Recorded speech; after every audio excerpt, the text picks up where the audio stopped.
Okay, today I'm going to use one of these Schlinck Haus wine bottles. This beautiful cobalt blue wine bottle that I originally started saving to make myself a bottle tree.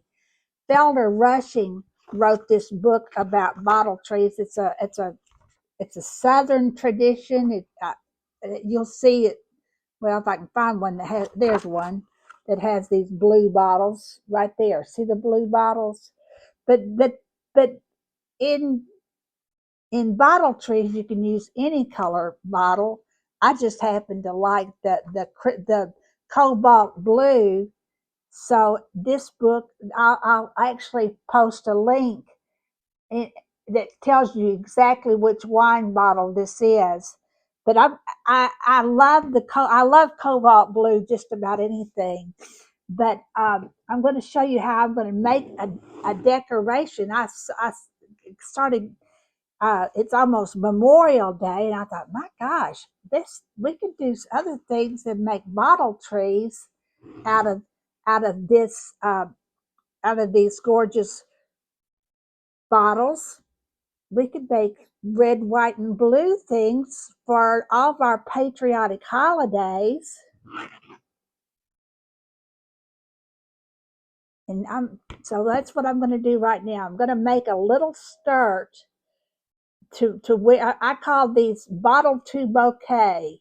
I've actually made several of these, but I'm using a, a, a, a,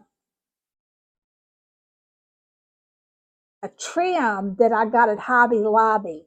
This is already gathered in box pleats. They see the little boxes. This is another trim that is older. I don't even know where it came from. That is gathered. But when you have something already gathered, you're 90% there to making a little skirt for your doll, little sleeves for your blouses. But so what I'm going to show you is how I'm going to take this and we're going to use the running stitch. I just did a video about the running stitch, and I told you it's the most basic stitch. I use it all the time, not just with needle and thread, but in all kinds of projects. Uh, uh, Making wattle which is a wooden garden support. It's that in and out, up and down weaving project, and that's all sewing is. It's up and down, in and out stitching. Of course, you need a needle and a thread. If I can find it, I'll be very happy. There it is. I'm, I'm using I'm using this white neat. I have this white thread in this already threaded on this needle. Now I am going to tie this.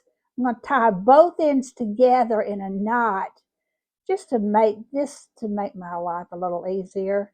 I did not do that when I left the ends, and you can do that. You can leave, but I like the double thread for this project.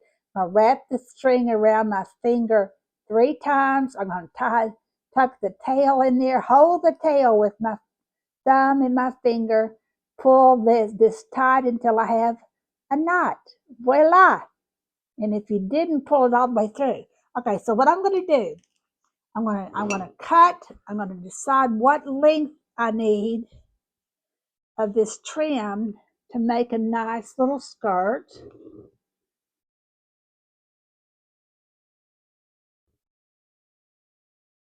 I'm going to cut it this length right here. Let me see what that is.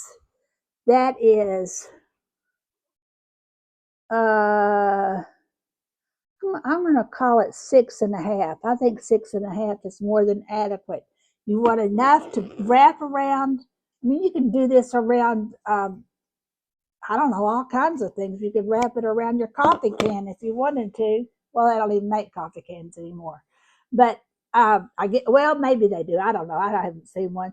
Now, that's what, okay, so you want a length that is long enough to wrap around and then to be able to attach at the end. And 6.5 is more than adequate. Now I have another little trick. I'm going to attach this, I'm going to attach this, okay, this is red and white. Now I'm going to attach a little blue and white trim on top of that red and white.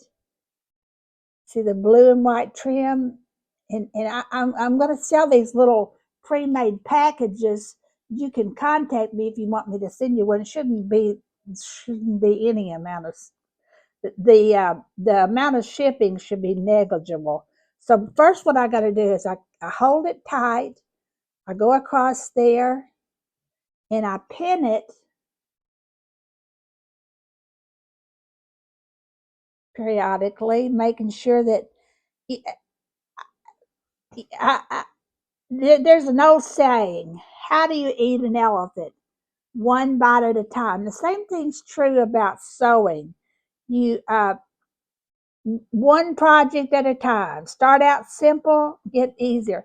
But I like things that are patterned and already kind of give you some guideline as to where to go with it, and then do those projects, and then increase your understanding and your ability as you go. So what I see, I'm actually going across here, and I'm using the red there as a measuring or a guide to help me know where to attach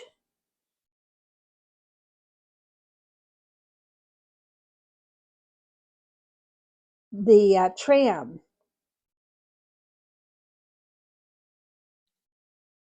When I have it all across here, let me show you how cute this is going to be.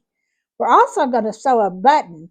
And in my opinion, the everybody in the entire world, president on down, needs to know how, our USA, there's also prime ministers and all kinds of things if we go worldwide. But okay, everyone needs to know how to do the running stitch and how to sew a button. If you don't do anything else, learn those two skills. And this project is going to teach you both of those, how to do a running stitch or a straight stitch, and how to sew a button. So now I've attached that. So you would need this other blue and white trim the same length as your first thing. Now I have that ready.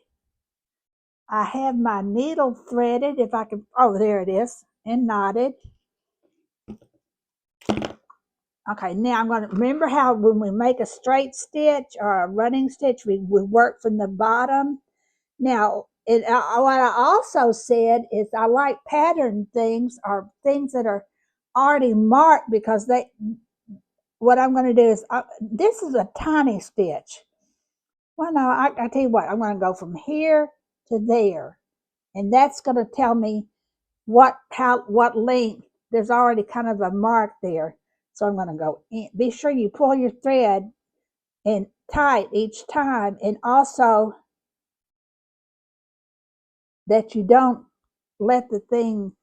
You got to keep this fabric tight too, so that you won't end up making a loop out of it. Okay, up, down, from the bottom. I'm using this little pattern in this in this